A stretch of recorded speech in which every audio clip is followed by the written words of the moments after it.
Welcome to Felony Friday, a presentation of the Lions of Liberty podcast. Here is your host, John Odermatt. Felons, friends, and freedom lovers, welcome back to Felony Friday, a weekly show right here on the Lions of Liberty podcast. For those of you who are new listeners to Felony Friday, what we do here every single week is I focus on exposing injustice in this nation's broken criminal justice system. I do this by bringing on people who've experienced that injustice, felons. I bring on activists, lawyers, reporters, journalists, and also sometimes I bring on fellow podcasters to talk through this type of stuff, to interview specific cases, or maybe just to talk through some different news stories, some different cases trending in the news. This episode is going to be that case. I'm going to bring on a fellow podcaster. I'll introduce them in just a moment. Before I do that, I want to remind you, this is one show that we have here on Lions of Liberty. We have three other shows. We have every Monday a show hosted by Mark Clare, our longest running program, our flagship program, where Mark interviews leaders in the Liberty movement. Every Wednesday, we have Electric Liberty Land, hosted by Brian McWilliams. It is your weekly shot of culture, comedy, and liberty. And I think I missed the Monday shows hosted by Mark Clare. Did I say that? Maybe I didn't say that.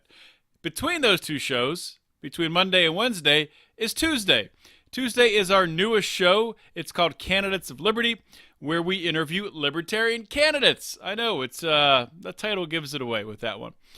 But definitely check out all three of these shows, of course, as well as Felony Friday, which you're checking out right now already. And you can do this. You can get these shows delivered easily to your phone, your listening device, to your earbuds, just by subscribing on any of the popular podcasting apps. We're on every single one of them.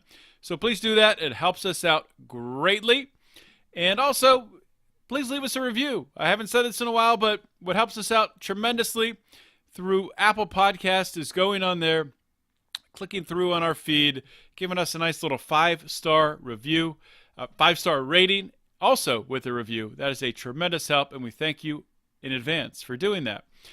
This is the 144th episode of Felony Friday. So the links, the show notes for this episode are going to be at lionsofliberty.com/FF144. We'll link to a bunch of different news stories having to do with the case we're going to talk about today, which is the case of anarchist 3D gun printer extraordinaire, and now in a little bit of trouble recently. Of course, I'm talking about Cody Wilson. Let's get rolling with today's show. My guest today on Felony Friday is Remso Martinez. Remso, of course, has been on my show previously. He's been on Brian's show, Electric Liberty Land, previously. He's been on Mark's show a couple times. So I don't know how many times Remso has been on, but it's been quite a bit. And if you're not familiar with Remso's work, he's an author of a Amazon best-selling book, I think. It's called Stay Away from the Libertarians. If you're watching on YouTube, you can see it right there. You can also see Remso right there as well. Remso, welcome to Felony Friday. John, it's always great to be with you and everyone else at the Lions of Liberty crew. And I'm just going to go ahead and say this. So, I have to say this because you're way too humble. But, folks, if you're not part of the Lions of Liberty Pride on Patreon, what the hell? You're going to get so much extra content after this episode and every other episode with Lions of Liberty on Monday of Mark and with Electric Liberty Land on Wednesday. And, of course, Felony Fridays of John on Friday. Come on, I'm a member. You should be a member. Ask anyone in the Lions of Liberty forum about the Pride, and they'll tell you what you need to go and get. I'm actually wearing my Lions shirt underneath my hoodie right now, or else I'd be, pitching for you guys. But, folks, come on, join the fun while you can. I didn't even have to pay him anything for that. That's amazing. That's why he's so popular on Lions of Liberty. And you can join by going to patreon.com/Lions of Liberty, just to finish off that little plug there. But thank you, Remso. Appreciate it.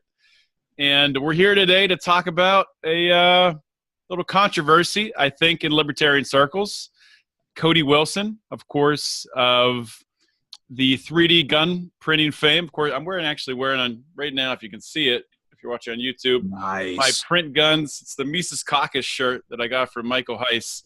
Printing guns, not money shirt. So I'm in the spirit, I'm feeling good about talking about Cody Wilson. I've listened to a couple other podcasts on the topic. Just got done listening to friend of the show, Mance Raider, Free Man Beyond the Wall. He's done a couple shows on it. Good content over there.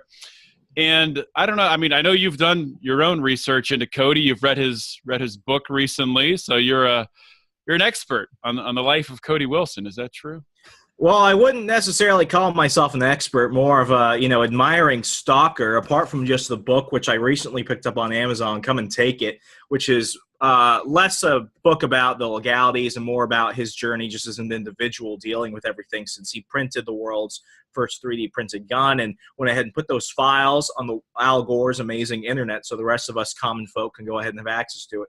But I started following him more around late 2015, early 2016, when people began to realize, wait a second, this is something that's actually happening.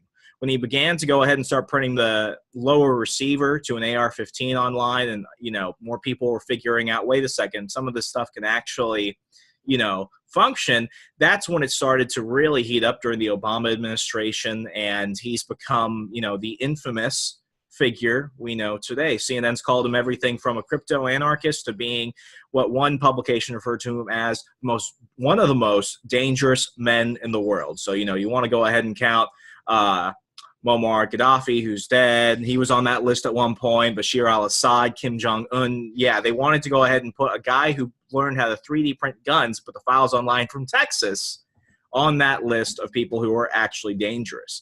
So, we're not here just to go ahead and, throw out his praise, which we've been doing for years. We're actually here because of something which is a bit, a bit worrisome, especially if you're a Cody Wilson fan, such as John and I. John, you want to go ahead and explain that? Yeah, so I'll just tick through it real quick here. I think most of our listeners probably know what went down, but a few weeks ago, it was breaking news that Cody they hadn't charged him at the time. He was actually in Taiwan, I think, at the time that this news broke. Nothing shifty about Taiwan. But he had been, I guess, caught, if that's the right word. So he was using a site called SugarDaddyMeat.com. I think that's right. And he met a girl on there. And just a side note, on that site, terms of service, you're supposed to be 18 years old to use that site. So it's a site where older men go on to meet younger women. It's not a escort site, but it is a site where that type of stuff does happen. So Cody meets this girl. They exchange information. They start talking. And this is all detailed out in the what's the word I'm looking for? I want to say affidavit. That's not right, is it? We'll go with that. Anyway, I might edit that part out. Initial report placed by the Austin Police Department. There you go. There you go. And so, yeah, I think they even might have exchanged some sex messages back and forth. They agree to meet and get coffee. They get coffee, go to a hotel. Apparently, they're up in the hotel very briefly. Come back down. An alleged sexual act occurs in the hotel room. A monetary exchange of $500 happens, all consensual. After it happens, they go their separate ways. Apparently, according to the police report, this girl counselor says what happens. The counselor, who probably was a mandatory reporter and had to report it, but I guess I should say also, this girl did know who Cody Wilson was because, according to the police report, Cody Wilson was bragging about being Cody Wilson. So we can talk about that too, how smart that was. So this girl goes to her guidance counselor, I assume tells the guidance counselor that she had sex with this older 30-year-old man. And the guidance counselor, knowing this girl is under the age of 17, advises her to go to the police. The police do their investigation. It's amazing how much the police are able to uncover rapidly in an investigation like this. But other ones, they just kind of let stuff go. Don't really solve the crime. Anyway, so he ends up eventually, they press charges, and he was arrested in Taiwan, extradited, and booked in the Austin by the Austin police. And he's out on bond, which I thought was a little bit surprising that he was able to get bond, but he paid for that in full.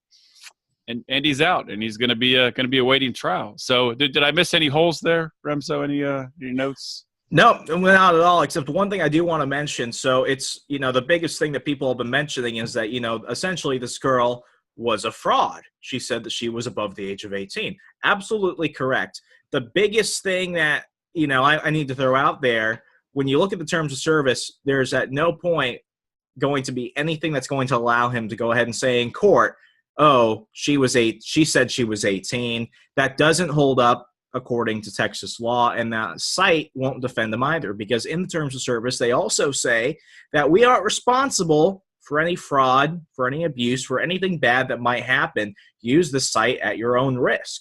So essentially, the site sugardaddymeat.com, they went ahead and threw him aside because of that automatic disclaimer when you sign up to use the site. And then, the Texas law is going to go ahead and say, hey, you still had sex with a minor.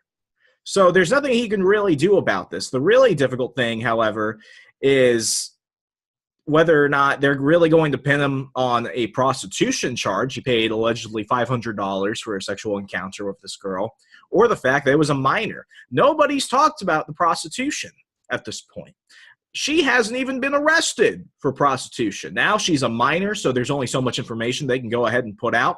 But you're telling me no journalist is still trying to figure that out? Nobody really cares about her. They only care about attacking Cody Wilson.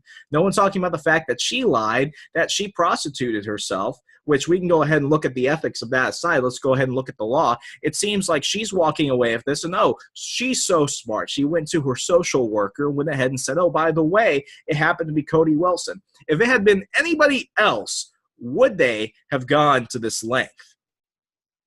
And that's the biggest problem. I'm seeing that, maybe it's because it's a minor, maybe it's because we're dealing with Cody Wilson, but this whole thing is just so remarkably skewed in its narrative. That's the real disgusting part about it. I think that's an important point you bring up there. If this wasn't Cody Wilson, would this have played out like this? And I think especially him living in the liberal paradise, or whatever you want to call it, of Austin, Texas, which is basically San Francisco in the middle of Texas. So, maybe this counselor hears that name. The girl's just saying what happened. The girl might not even realize how significant it would be to a liberal who wants to take down one of the most evil men in the world. Oh, she knows how to Google. If she knows how to prostitute herself on a website like that, she knows how to Google Cody Wilson while she's off in the restroom. I'm sure. And, an important thing to bring up here, where are this girl's parents? Does she have parents? What's the deal here? Like, I said the same thing during the whole, Kavanaugh Dr. Ford hearings. Here you have, and I'm a real political nerd. I'm watching C-SPAN, so I'm watching the hearings and everything on C-SPAN, so you see everything you don't want to see. But behind Judge Kavanaugh, you see his wife, you see Condoleezza Rice, you see all of his friends. No one from Dr. Ford's family is there. None of her friends are there, except, unless you count like Alyssa Milano, but they've never met each other, unless you count a couple of the DNC staffers that were there. It seems like these people, and I'm not saying they're fake. I don't want to sound like this, getting all conspiratorial, but it just seems where it's like, okay, where are all these people that should be taking some type of concern of this, that should have some type of issue with this, that may have been reached out to a testimony, or a quote, or an interview, or something. Somebody wants to learn more. It seems like either the journalists that are covering the story aren't doing any of that, or they're just really good at keeping quiet. You're telling me no one sent out an angry tweet or something about this? Yeah, well, I know. I mean, there is the thing with her being under the age of 18 where no media outlet is going to risk the chance of publishing her name. And we can debate if that's good or bad, if that should be a thing that's really shouldn't be published. If she's able to go on sugardaddymeat.com and, work out a transaction to make $500 in exchange for sex, I would think probably you could put her name out there. She's definitely put herself out there already. So I don't know. I mean, there's so many different aspects to this case. There's the aspect you have a guy like Cody Wilson, upfront anarchist. He's not hiding behind anything.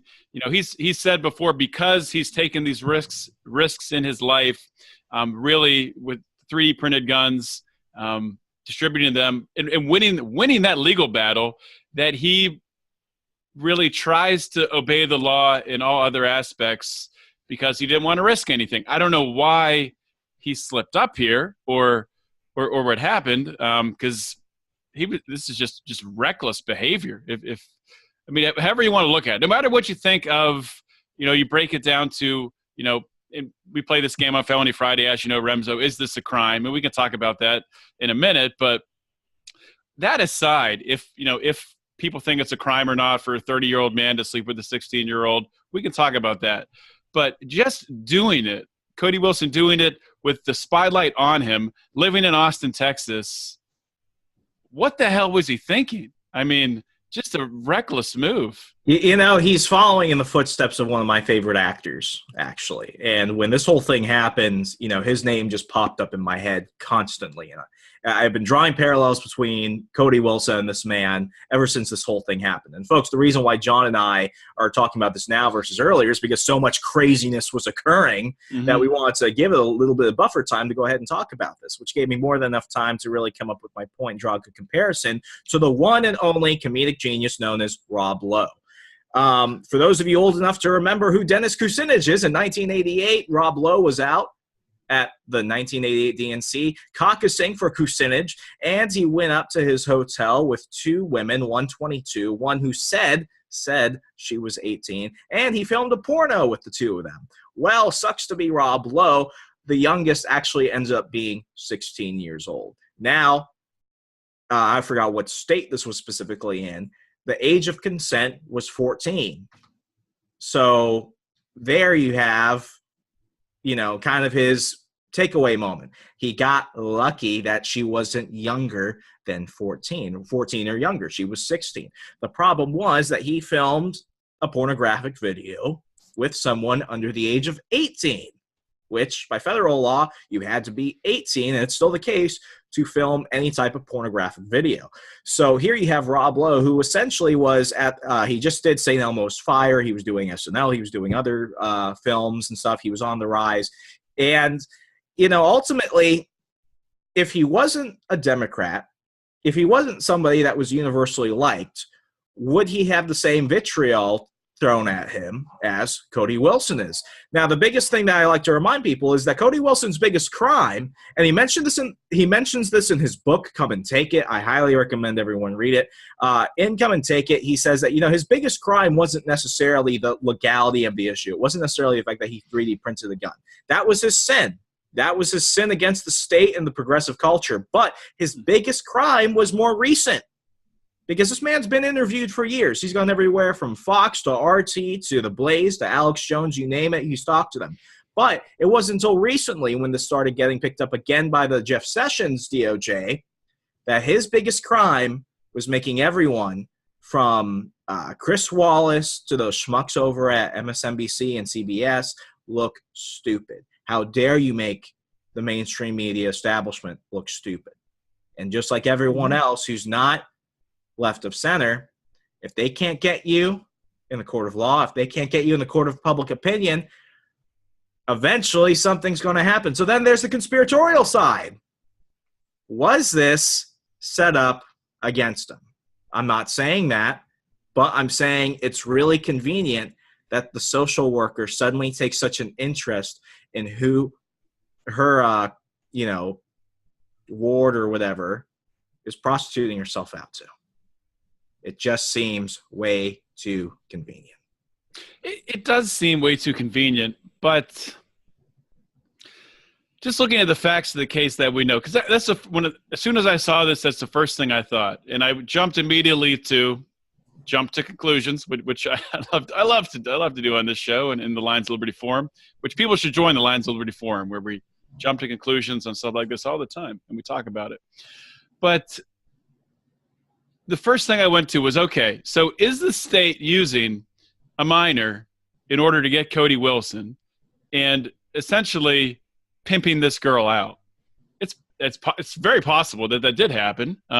It's not like the U.S. government doesn't have a history of using innocent people to go out and do things. They would never do that, John. That's true. Do you see, folks who are listening on the podcast, I wish you could see the smirk on my face right now. It's, I was talking, and, I know we don't want to talk about the whole Supreme Court thing that's being, dredged up everywhere, but, I was talking. We can talk about anything, Remso. Go for it. Well, somebody was, somebody was bringing up InfoWars, in the office the other day, and they mentioned how Alex Jones said that Dr. Christine Blasey Ford could potentially be a CIA operative. And I started laughing. I'm like, okay, I don't buy that at all. There's no evidence for that.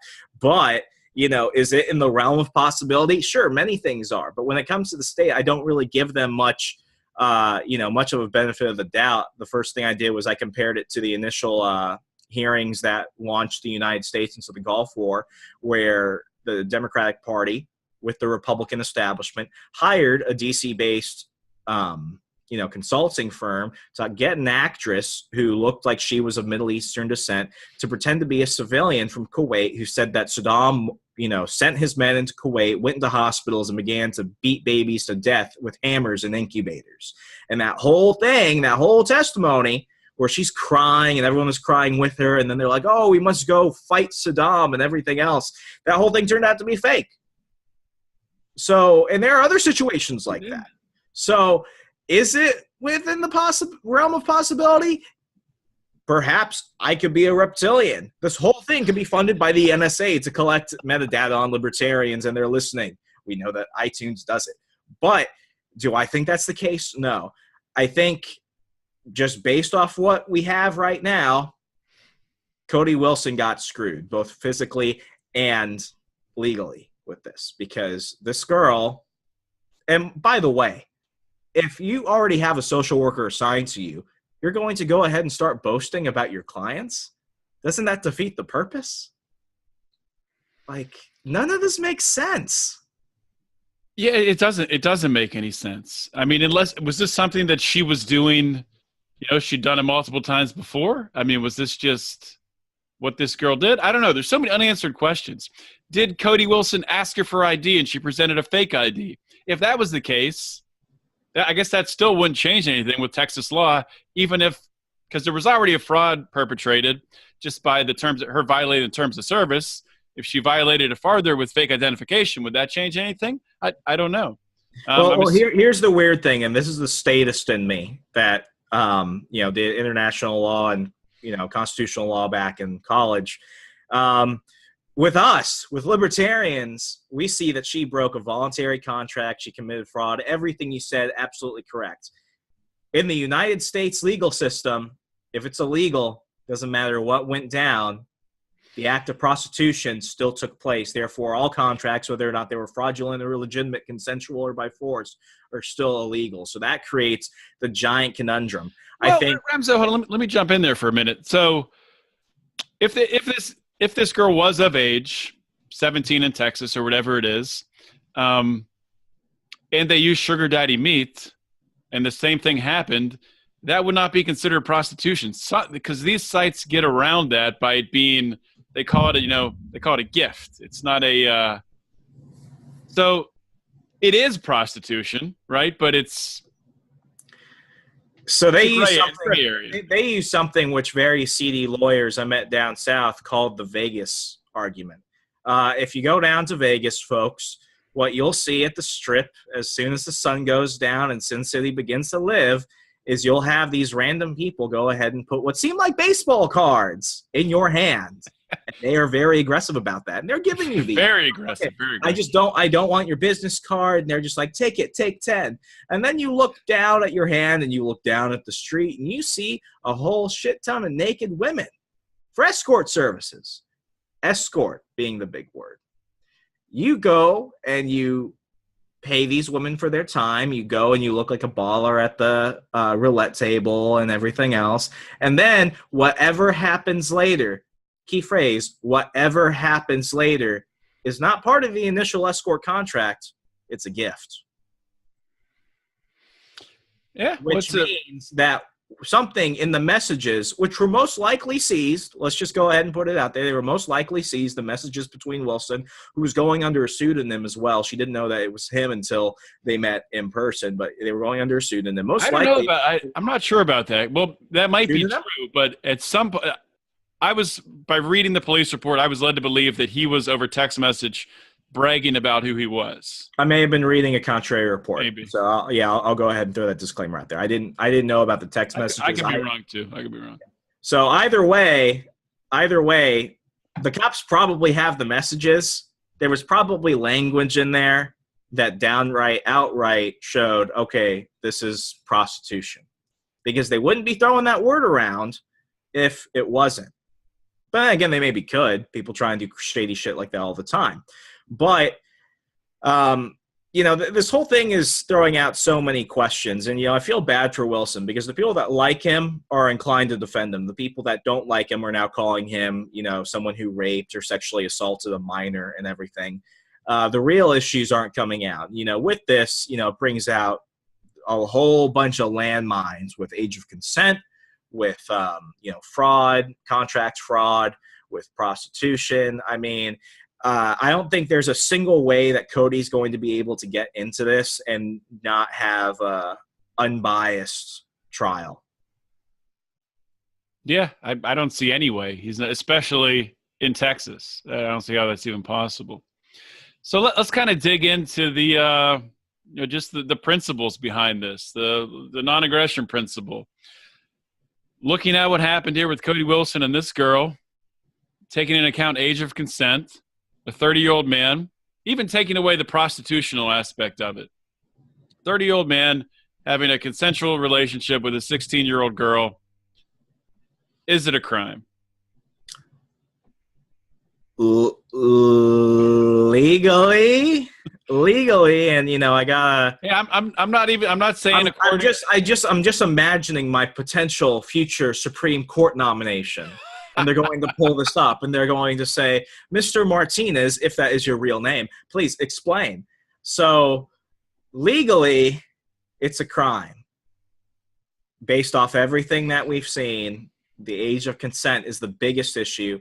That's a crime. I've had problems with age of consent because I have problems with a whole myriad of other things. Why is it I could join the military and vote at 18?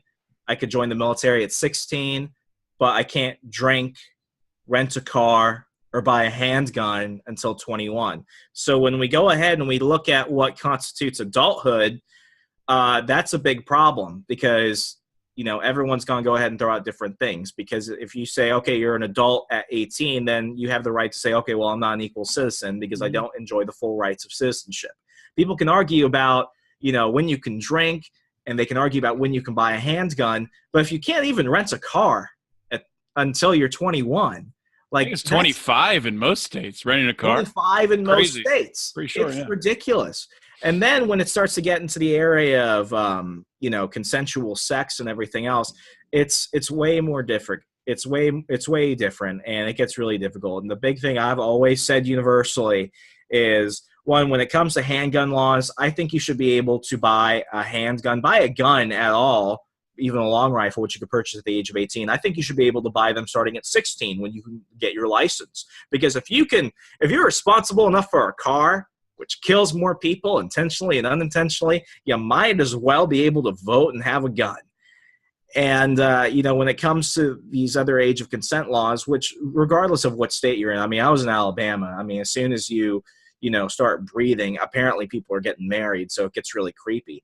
But, leave that to the states, which then, you look at everything else from a libertarian perspective, it gets really dicey. But it's a complex issue when it comes to that alone. Then again, when it comes to the prostitution angle, and I do mention this in my book, which is available on print and Kindle on Amazon today, Barnes & Noble too. I've always been upfront about this. I think that prostitution laws are absolutely ridiculous. You can do anything else. You could, harm yourself in the military. You could be a coal miner. You could be a construction worker. You can injure yourself. You can get sick with mesothelioma and asbestos and everything else. Your body's already subjected to every other type of labor risk that exists in the world. To have these people that say, oh, well, your body's not a workplace, that's absolutely ridiculous. Consensual adults should be able to do whatever consensual adults do as long as they're not aggressing upon each other. So when it comes to the prostitution angle, very upfront about that. That should be abolished just outright. So, yeah, all in all, you're jumping between the legality of how things are right now and how they should be. But ultimately, as we all know, sadly enough, we live in the world of how they are, not how they should be. Yeah. So, 100% agree with you. Obviously, prostitution, legalize it. And if you think about it, what they're trying to do here, with with prostitution laws, with age of consent laws, is prevent things like this from happening, where you have a 30-year-old man and a 16-year-old girl having sex, because of the dangers of that, of the girl getting pregnant, of the unintended consequences of a sexual relationship that she doesn't understand the risks and rewards of, and all that stuff. Or she very well may, 16 years old, it's a weird age. 16, 17, 18. Kids change a lot in that time. Some are very mature. Quick story, because I know where you're about to go. When Ian Fleming was in the United States after World War II, he was almost arrested by the FBI because he took a girl who was under the age of 18 from South Carolina to Florida, where I think the age of consent was like 16 or something.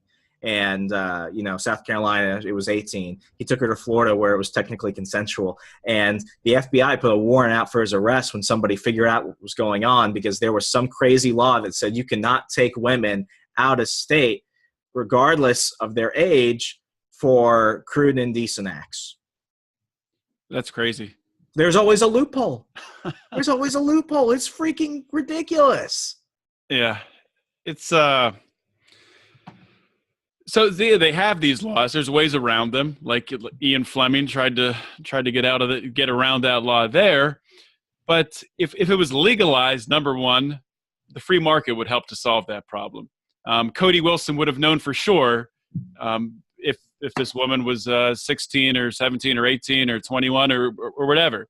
And there could be ways to verify that. 100% verification. Maybe nothing's 100%, but 99.9%. With the way things are now, with SugarDaddyMeat.com trying to make money on their end, please their customers, but also trying to keep their ass from being sued. They pretty much say we have these terms of service, but they don't mean anything, so we can't be liable for it. So really, it does nothing. So it does nothing to protect anyone. With the current laws and these sites trying to work within the frame of the laws, do nothing to protect anyone. So you have to ask yourself, what's the goal? What's the goal at the end of the day?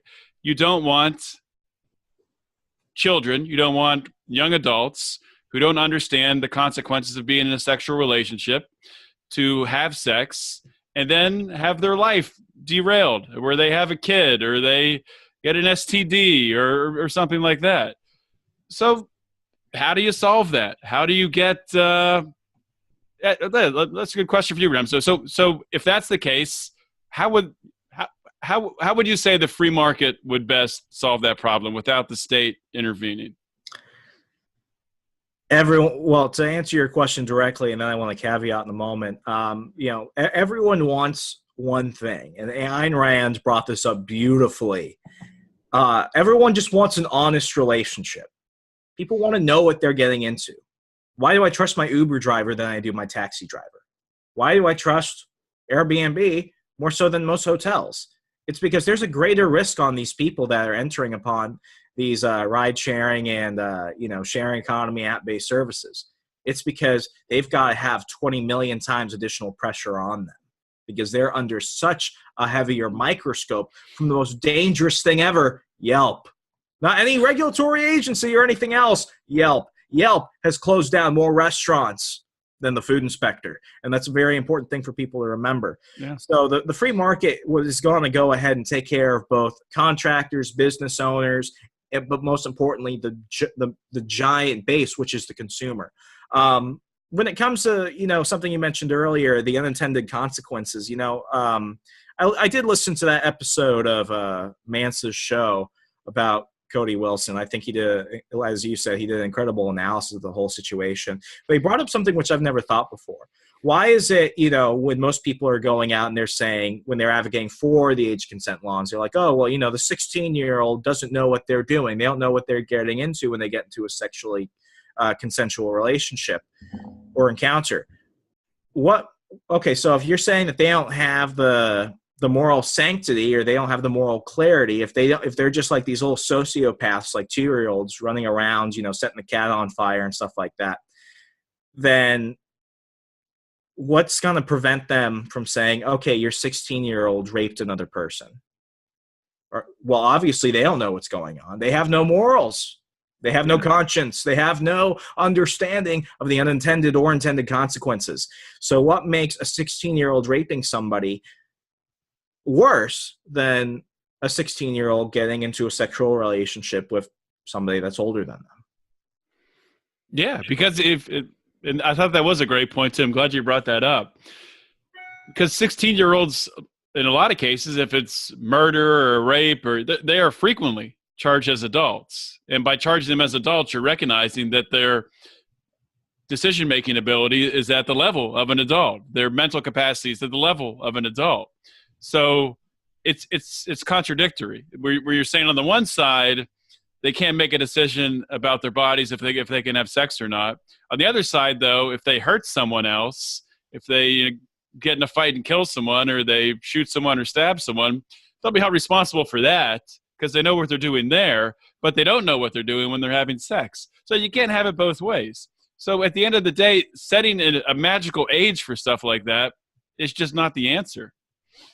Absolutely. And, personally, like I am for age of consent laws because I want full legal protection in, most situations. And, my biggest thing, I always come at this from if you have to pay taxes and if you can be arrested as an adult, you might as well get full adult rights. So when you had all the March for Our Lives kids that were saying, oh, we should allow teenagers to vote, I was actually like, you know what?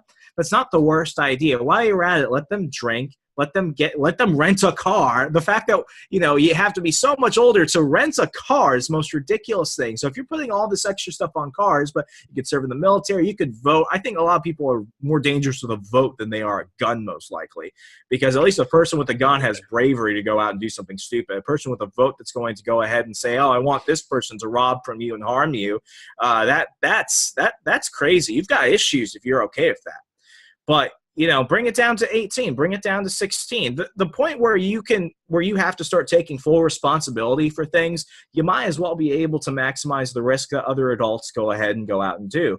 One of the biggest things I have a problem with is mandatory minimum sentencing for drug crimes.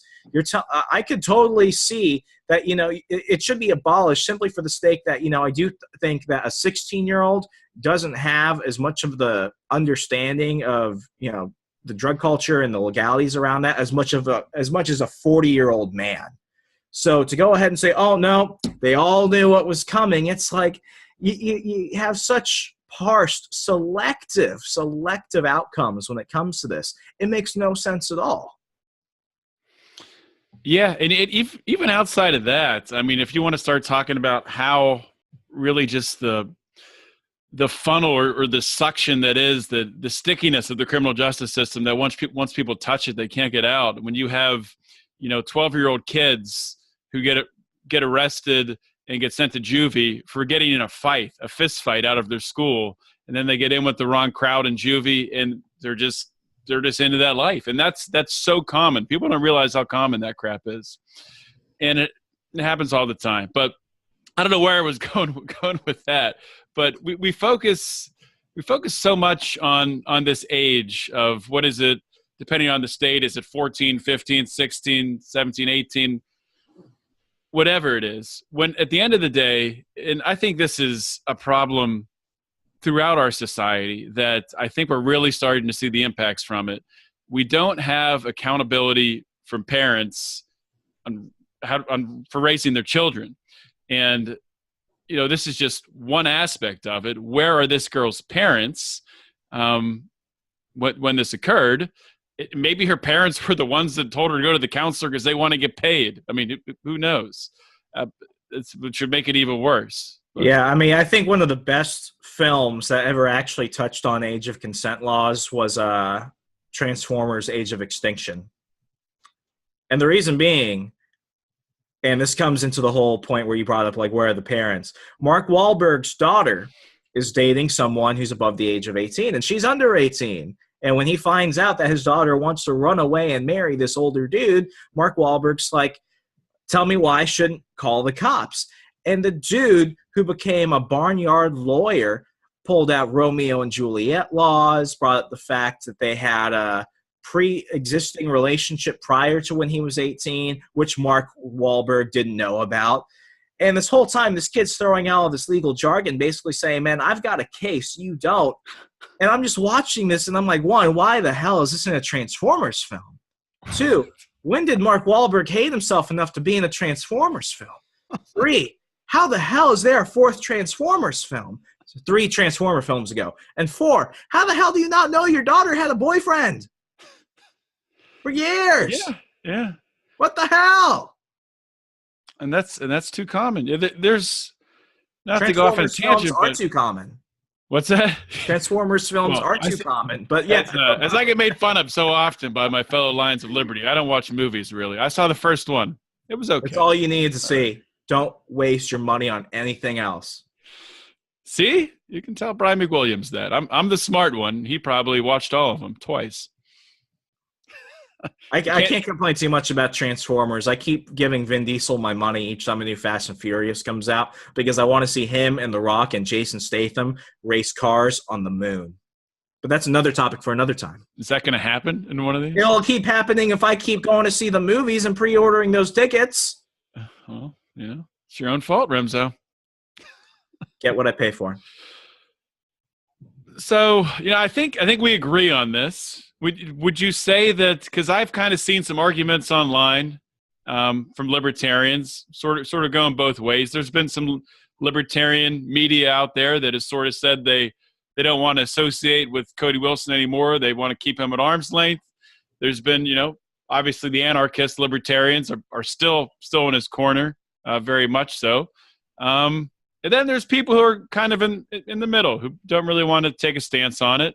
What do you make out of that? As a more conservative-minded person, I do understand why these laws were put in there to begin with. And over time, they became skewed, and now we're in the conundrum we have. The fact that Cody Wilson did this unknowingly, that's the biggest problem. And even though there's no legal backing for him, there's going to be no support from the site, which basically allowed him to get entrapped this way. I do still think that, through jury nullification or through something else, people should take that into account. Because just as much as I love Rob Lowe got screwed in that situation.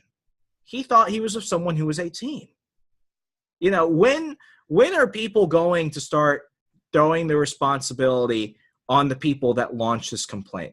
And I throw the same thing when, women, they have a sexual encounter with a man, they become pregnant, then they're like, oh, you have to start paying child support, you got me pregnant. And then the guy's like, wait a second. You told me you were on the pill. You told me you had a contraceptive. How did you get pregnant? At that point, does he still bear legal responsibility? Yes. If he did all those things, yeah. I mean, he's still forced to do that. And then in this situation, it's like, oh, this man who I pursued online, who I asked for money to have sex with, yeah, I suddenly don't like him. I wonder if anyone else had been in that hotel room with her, if this would be the case. And, I say the same thing about Brett Kavanaugh. If there was a Democrat president who was nominating Democrat Brett Kavanaugh or Merrick Garland or whoever, if this exact same situation happened with the whole Brett Kavanaugh situation, but it was a Democrat instead of a Republican, would this woman have still come out? We already see that with Keith Ellison, who beat to a vicious pulp, and there are police reports and hospital records to prove it, not one, but 2 of his girlfriends, dead silence. There's more of the story than what we know right now, and I have a feeling it's only going to get way worse as things progress and the actual trial starts. Which story you're talking? You're still talking about the Cody story? There's more. The Cody story. Okay, yeah. I don't know if you were talking about the because you flipped there, talking about Kavanaugh for a minute. Okay. Oh, Kavanaugh and Ellison and Lions and Tigers. It's all screwed up, dude. I think there is more to the story, and if there's one thing we know about Cody Wilson, he's not going to go down without a fight. He's going to have his lawyers. His lawyers are going to be looking at this from every angle, and he will fight this with the entire force, everything he can muster. So it'll be interesting to see how it plays out. It'll be interesting to see what information comes out, because when you see that police report, And people always do this with either police reports or grand jury reports. So they look at it, they say, "Oh man, look at all this stuff that this person's going to jail. Look what all this stuff they did wrong." You forget you're only seeing one side of the story. That's all you're seeing, the prosecution side. You're seeing nothing else. So there could be a lot of information that could come out, and maybe, a year from now or 6 months from now, whenever this trial occurs, I forget if a date is set for anything. We'll probably come back on and talk about it some more. But at this point, I don't think, outside of what we've really focused on around age of consent laws, focusing on that, just talking about really Cody really just being a dumbass for getting himself in this situation. It's like, if you think you can impress a girl, why not go to a bar and pick one up without paying them? The prostitute doesn't care who the hell you are. They're not going to be impressed. They're not giving you a celebrity discount. If anything, they're going to charge you more. Well, the reason that people in Cody's situation get prostitutes is because it's not to get the girl. It's so they leave after you have sex. Heard that from Mance Raider too. Totally going to want to stay away after knowing I'm the guy that took on everybody. Yeah. Not too smart. True. Not too smart. Well, it's good to know, though. I did see an article published in the past couple of days here that the Defense Distributed is their orders are still happening. They're still sending out the 3D blueprints. That's not slowed down one bit, and I don't think it will slow down. So this whole movement, the 3D printing gun movement, the movement to be able to share and copy information, it's not about Cody Wilson. It's not. I still respect him. I still am a big supporter of him, and I'm going to be so for the foreseeable future. But regardless of what happens to him, like, the information is out there. It can't be stopped. It was way beyond him. And as he says in his book, Come and Take It, this has nothing to do with the gun. This has nothing to do with necessarily how the files were transferred or who they went to. It has everything to do with your ability to access information, to defend yourself. It's all about inalienable rights. Yeah. And the genie is out of the bottle. The 3D printing gun. The technology is only going to get better. 20 years from now, we'll be just hitting a button, and it'll be like those memes where they have just like a gun, like it's out of a regular printer, just pops out. It'll be like that. I hope so, at least. But. Beautiful, beautiful world. All right, Remso, I just want to give you a minute here. Thank you for coming on the show. Plug your book again. Your website. Aren't you launching a new website? Is that right? Yeah, so you can go ahead and go on medium.com and just go ahead and check out Rouser Libertarian. I bought a website recently that had a pretty good following, so I was like, hey, why not make some cool stuff happen? So you can go on Facebook, check out the Rouser Libertarian. You can find me at all my regular places, Twitter, Instagram, Facebook at Remso4VA4 spelled out, or just check out my website, rwmartinez.com. All right. Thank you, Remso. Thanks, John. Thanks for having me. Hey, hopefully you guys enjoyed my conversation with Remso Martinez. Always a good time getting to talk with Remso, and especially fun this time talking about a case that is so high profile in the libertarian community. A lot of disagreements about this case. A lot of agreement, though. I think a lot of libertarians do agree on the fundamentals that as long as this was consensual, which from everything we know about this case, it was, that really he'd done nothing wrong. Now, I think it's important to caveat, at least my personal opinion, with something like this, and I think I did say this throughout the show, but I'll reinforce it. So the most important thing to remember here, I think so, because we're talking about a girl that is 16 years old. This is a young age. I'd consider her at this point a girl, not a young woman yet, even. So that age range, 16, 17, 18, 19, 20, 21, whatever. Girls and boys, and young women and young men mature at different rates. They're ready for things at different times. Some, are ready to go out and start their own business or take a bunch of responsibility. They're ready to be leaders. And some of them, are ready to make decisions, consequential decisions, where they understand the impacts of their decisions and the consequences that go with them. And some are ready for sex.